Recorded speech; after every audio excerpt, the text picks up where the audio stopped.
कथा साहित्यिक डॉक्टर वृंदावन लाल वर्मा की कहानी विराटा की पद्मिनी। भाग 3।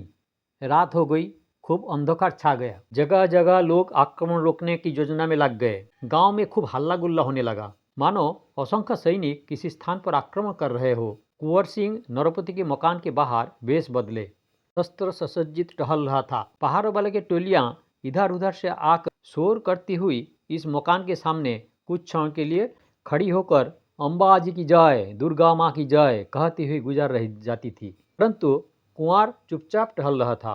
केवल कभी कहीं दूर की आहट लेने के लिए एक आध बार ठिठक जाता था। नरपति के किवाड़ बंद थे। भीतर से सुगंधित द्रव्य की होम की खुशबू आ रही थी। थोड़ी देर एक मनुष्य ने आकर नरपत सिंह की कवाड़ खटखटाने लगे। कुंवर सिंह ने कदाचित उसे पहचान लिया। भला साधा और सर बदलकर पूछा, कौन? महाराज का आदमी रामदयाल। उस व्यक्ति ने दंभ के साथ उत्तर दिया। कुंवर ने कहा, रामदयाल, इतनी रात तुम वहाँ कैसे? बदले हुए सर के कारण रामदयाल में नहीं तड़ पाया। समझा दलीप नगर का कोई सैनिक है। बोला, महाराज यहाँ की रक्षा के निमित्त बड़ी चिंतित हो रहा है। सारी मुसलमानों सेना छिपे छिपे અહીં आ रही है। अबेर सवेर आक्रमण होगा, इसीलिए मैं देवी की राजमहल में सुरक्षित रखने के लिए लिवाने आया हूँ। रामदयाल ने फिर कुंडी खटखटाई। कुंवर भाला टेक कर खड़ा हो गया और आकाश की ओर देखने लगा।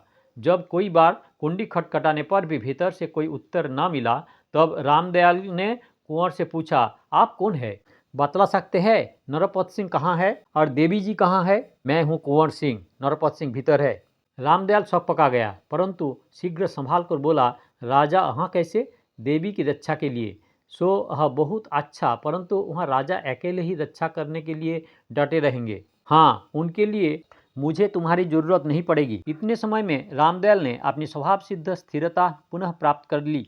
बोल, महाराज जी, आज्ञा है कि देवी राजमहल में आज की रात सुरक्षित रहें। ऐसे ही भाले के बल अपना शरीर को थामे हुए कुंवर ने कहा, रामदयाल, देवी की रक्षा उनके मंदिर में ही सबसे अच्छी होती है। तुम जाओ, मेरे साथ तर्क मत करो। काशीपुत्र होने पर भी कुंवर राजकुमार था और रामदयाल चाकर होने पर दलीप नगर के राजा का विश्वास पात्र, इसलिए कोई एक दूसरे से विचलित न हुआ।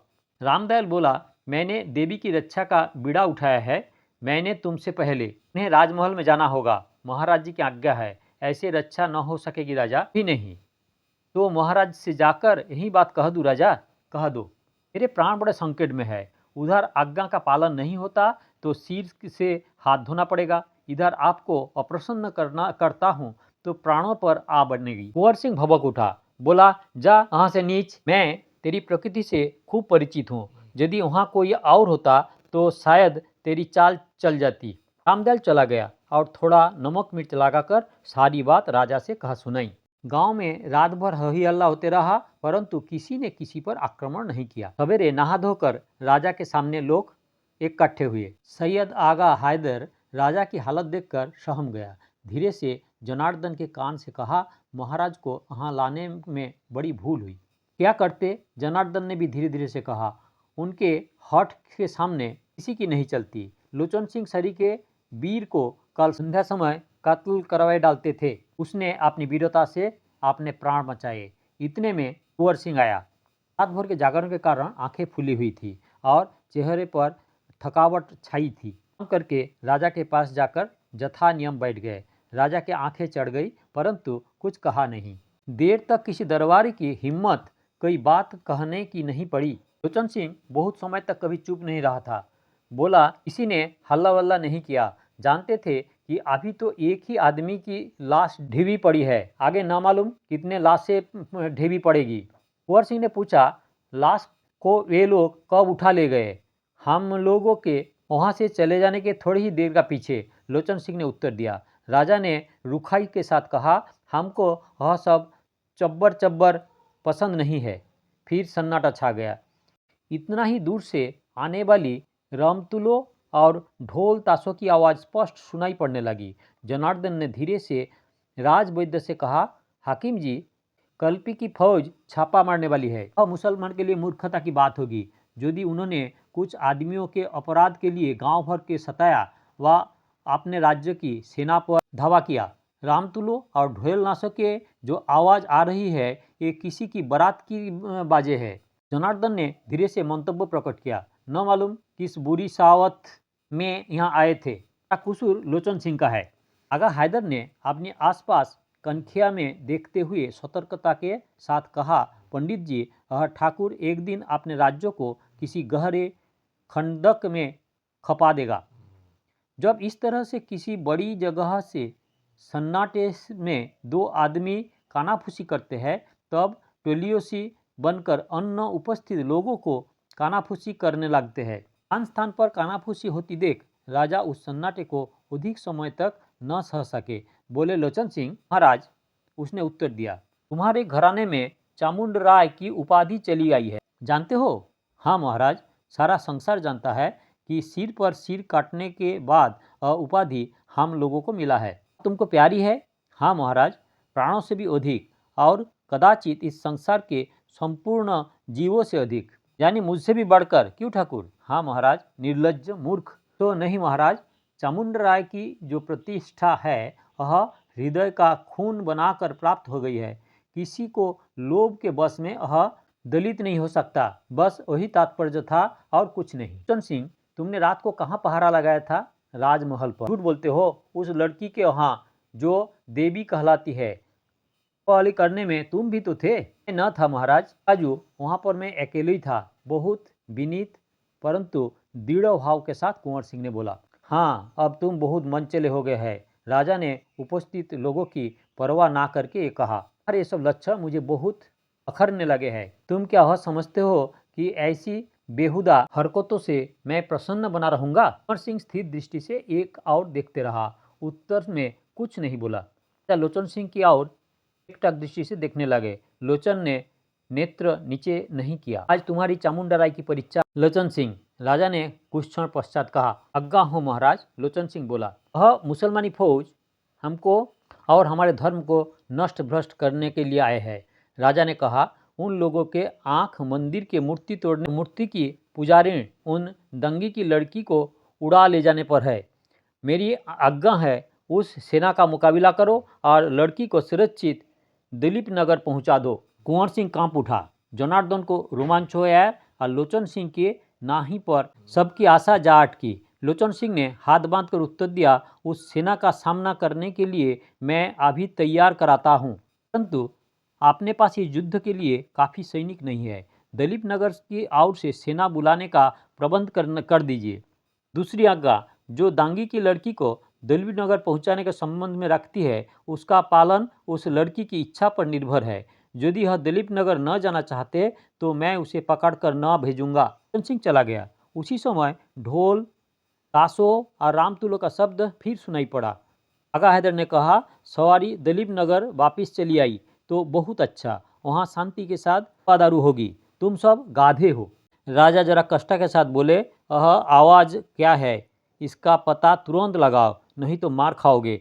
याद रखना, मैं लड़ूंगा और किसी को नहीं छोड़ूंगा। राजा के जासूसों ने बाजों का पता दिया। मालूम हुआ दरिद्र ठाकुर की बारात आ रही है और दूरी पर उसके पीछे पीछे छिपी छिपी कल्पी के सेना भी आक्रमण करने के लिए आ रही है। हाकिम ने मना किया, परंतु राजा ने एक न सुनी। घोड़े पर सवार होकर लड़ाई की तैयारी कर ली। हाकिम ने जनार्दन से कहा, पंडित जी, इस राज्य की खैर नहीं है, अब क्या होगा? जनार्दन ने माथा ठोकर उत्तर दिया, बड़ी कठिनाई के साथ राज्यों को अब तक बचा पाया हूँ। मंत्री केवल गुण भाग करता है, नीति वीति कुछ नहीं समझता। कुंवर दासी पुत्र है, अधिकांश सरदार उसे अंगीकार नहीं करेंगे। रानियों में लड़ाई ठानी रहती है। लोचन सिंह एक महज झंझावात है, उत्तराधिकारी कोई नियुक्त नहीं है। महाराज की पागलपन और भी अधिक बढ़ गया है। राज्यों की नैया डूबने से बचती नहीं दिखाई देती, और उधर कल्पी की सैयद से वह वैर बिसाहना गजब ही ढा देगा। आगा हैदर ने कहा, आज किसी तरह महाराज की जान बच जाए तो बाद का सैयद को तो मैं मना लूँगा। जनार्दन, आपके पास रोग की दवा है, परंतु मौत की दवा किसके पास है? क्या ठीक है कि आज यहाँ हम में से कोई बचेंगे या नहीं? इस अकारण युद्ध से रोका भी न माने। दिलीप नगर की और सेना बुलाने के लिए हरकरा तो भेज दिया है, कदाचित जरूरत पड़े। बड़ी सांसत है, यदि लोचन सिंह बिगड़ जाते तो राजा के सिर पर लड़ाई का भूत इतना जोर न करता। यह कष्ट कहानी शायद और लंबी होती, परंतु इसी समय राजा की सवारी आ पहुंची। पीछे पीछे कुंवर सिंह का घोड़ा था।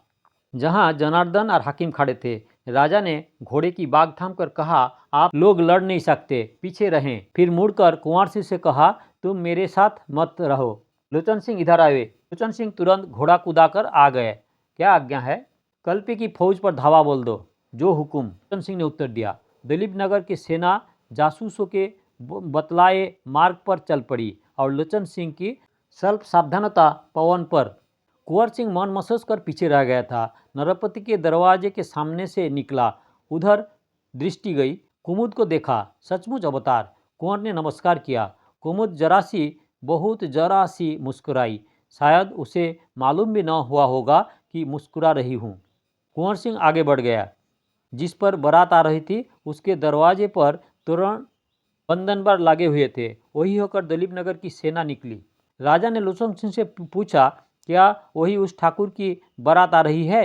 हाँ महाराज, लोचन सिंह ने उत्तर दिया। राजा ने कहा, बहुत दरिद्र मालूम होता है, दार पर कोई ठाट बाट नहीं होगा महाराज। किस किस का दुख रोए, यहाँ और सब कहीं ऐसे अनेक भरे पड़े हैं। आज ही नहीं, राजा ने चलते चलते कहा, सब शरारत है, बदमाशी है की संपत्ति गाड़ कर रखते हैं, ऊपर से गरीबी का दिखावा करते हैं। इस लड़ाई से लौटकर साहूकारों से सारी क्षति की पूर्ति कराऊंगा। कुछ दिन से उनसे कुछ नहीं लिया है। लोचन सिंह कुछ नहीं बोला। थोड़ी देर में दलीप नगर की छोटी सी सेना पालर के बाहर जंगल के मुहाने पर पहुंच गई। ठाकुर की छोटी सी बारात एक और से आ रही थी। वह कुछ दूरी पर ठिठक गई। दूल्हा पालकी में था। कहार पालकी को अपने कांधे पर भी ले रहे। राजा ने लोचन सिंह से कहा, इस घमंड को देखते हो?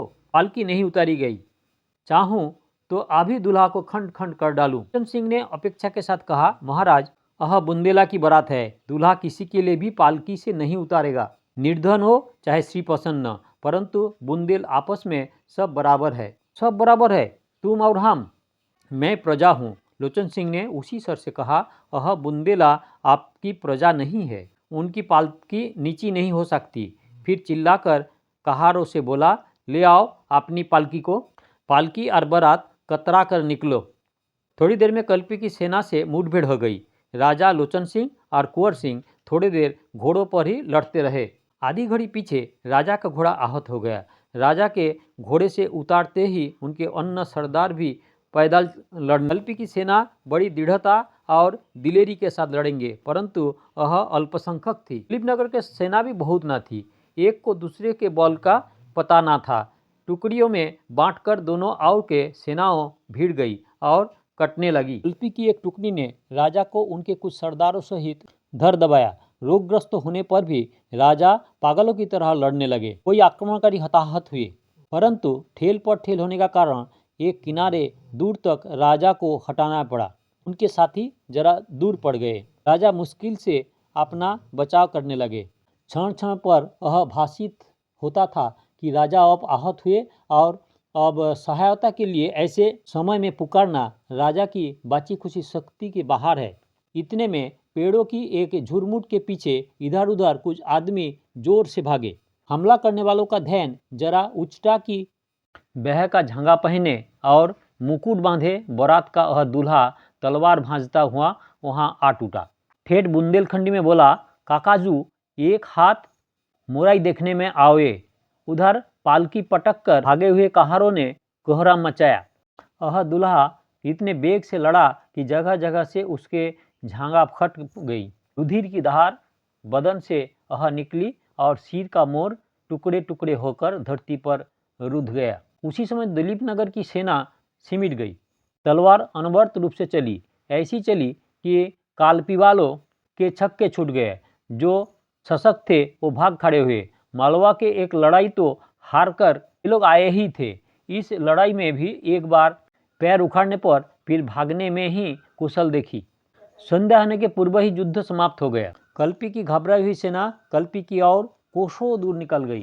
राजा घायल हो गए थे और बहुत थक गए थे। दूल्हा वाली पालकी पर राजा को लिटाकर ले चले। दूल्हा साथ साथ था। शरीर से रक्त बह रहा था, परंतु उसकी दृढ़ता में कमी नहीं दिखाई पड़ती थी। जान पड़ता था मानो लोहे का बना हो। राजा ने पालकी में लेटे लेटे क्षीण सर से उसका नाम पूछा। उत्तर मिला, अन्नदाता, मुझे देवी सिंह कहते हैं। ठाकुर हो? हाँ महाराज। बुंदेला? हाँ महाराज। जीते रहो, तुमको ऐसे पुरस्कार दूंगा जैसा कभी किसी को न मिला होगा।